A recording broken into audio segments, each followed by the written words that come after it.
حصل على ما يريد وحصل على مبتغاه. فيا عباد الله، الناس في هذه الأيام ينتظرون كأس العالم. الناس في هذه الأيام ينتظرون كأس العالم. أفلا ننتظر الموت؟ أفلا ننتظر الموت يا عباد الله؟ أفلا ننتظر يوم القيامة؟ فمن مات فقد قامت قيامته. أفلا نحرص على صلاتنا وطاعاتنا؟ أفلا نحرص على ما يقربنا إلى الله سبحانه وتعالى؟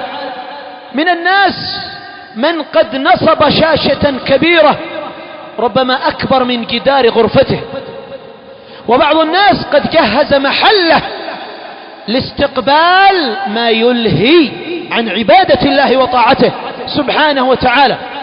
ومن الناس من قد اشترك ودفع أموالا طائلة من أجل أن ينظر إلى هذه المباريات. ومن الناس من قد اشترى تذاكر للسفر من أجل أن يذهب، من أجل أن يحضر لكأس العالم. يا عباد الله، إلى هذا الحد وصل بالمسلمين، إلى هذا الحد وصل بكثير من الناس أنه لم يعرف لما خلق له. كم من معاصي وكم من ذنوب وسيئات ومخالفات في مثل هذه الأمور التي ينتظرها الكثير يا عباد الله. فيا لله، كم من ضياع للوقت سيحصل، وربما في أوقات الصلاة ولن يصلوا، لن يترك كرة القدم من أجل أن يصلي، لا. وكثير من الناس ربما قد أطلق بصره أو سيطلق بصره على النساء الكاسيات العاريات. ومن الناس من قد أنفق ماله من أجل هذه المباريات. أفلا نتقي الله عز وجل؟ لماذا نتعجب؟ لماذا نتعجب أننا تفرقنا؟ لماذا نتعجب أن المسلمين تفرقوا وصاروا جماعات؟ لماذا نتعجب أن الأعداء يتسلطون علينا؟ لماذا نتعجب أن النصر للمسلمين يتأخر؟ لماذا نتعجب يا عباد الله من أننا لا نعرف طاعة الله ولا نعرف لما خلقنا له؟ أليست هذه من الأسباب يا عباد الله؟ نعم عباد الله، كم من أسر رجالا ونساء ينتظرون كأس العالم، وكم من شباب ينتظرون كأس العالم وكأنهم لم يعلموا لما خلقهم الله سبحانه وتعالى. فلا تراهم في جماعات، ولا تراهم في محاضرات، ولا تراهم في خطب جمعات، ولا تراهم في شأن الإحسان أبدا إلا من رحم الله سبحانه وتعالى. فيا عباد الله، تلك الأوقات التي ستذهب في كأس العالم سنقف يوم القيامة بين يدي الله رب العالمين، فيسألنا عن وقتنا وعن أيامنا وليالينا. وسيعض كثير من الناس أصابع الندم، سيعض كثير من الناس أصابع الندم، وسيتحسر كثير من الناس أن تقول نفس يا حسرة على ما فرطت في جنب الله، أي في أمر الله.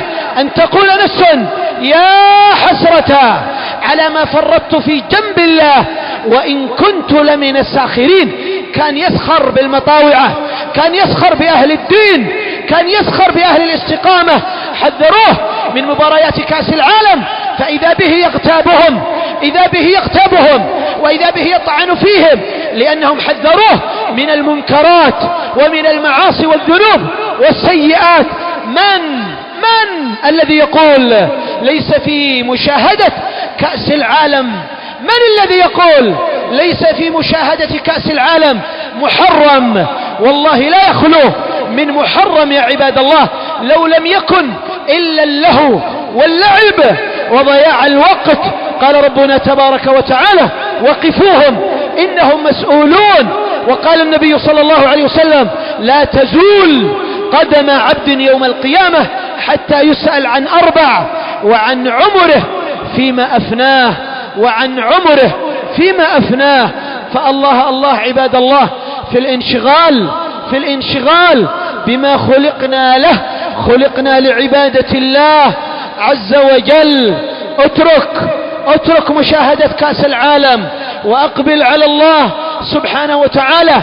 عندك أسرة تريد رعاية، لا تهمل أبنائك، فكثير من الأبناء إنما يحصل لهم الانحراف بسبب وجودهم في تلك الغرف المغلقة التي تبث كأس العالم. كثير من الناس قاطع طريق قد فتح غرف من أجل أن يأتيه المردان، من أجل أن يأتيه الشباب المردان فيفعل بهم ما شاء ويصنع بهم ما شاء. فالله في ولدك، لا تذهب عنه بعيدا ولا يذهب منك بعيدا فتعض أصابع الندم بعد ذلك. أسأل الله جل وعلا بمنه وكرمه وجوده وإحسانه أن يغفر لنا ولكم. اللهم اغفر لنا ذنوبنا واستر عيوبنا، اللهم اغفر ذنوبنا واستر عيوبنا، اللهم أصلح قلوبنا، اللهم أصلح قلوبنا، اللهم أصلح ذات بيننا، اللهم أصلح ذات بيننا يا ذا الجلال والإكرام. اللهم أصلح شبابنا، اللهم أصلح شبابنا. اللهم إنا نسألك الهدى والتقى والعفاف والغنى. اللهم لا تدع لنا ذنبا إلا غفرته، ولا هما إلا فرجته، ولا مريضا إلا شفيته، ولا مبتلا إلا عافيته. اللهم أصلح البلاد والعباد، اللهم أصلح البلاد والعباد، اللهم أصلح الراعي والرعية، اللهم أصلح الراعي والرعية، اللهم أصلح الراعي والرعية يا ذا الجلال والإكرام. اللهم انصر إخواننا المجاهدين في سبيلك في كل مكان، اللهم انصر إخواننا المجاهدين في سبيلك في كل مكان يا ذا الجلال والإكرام.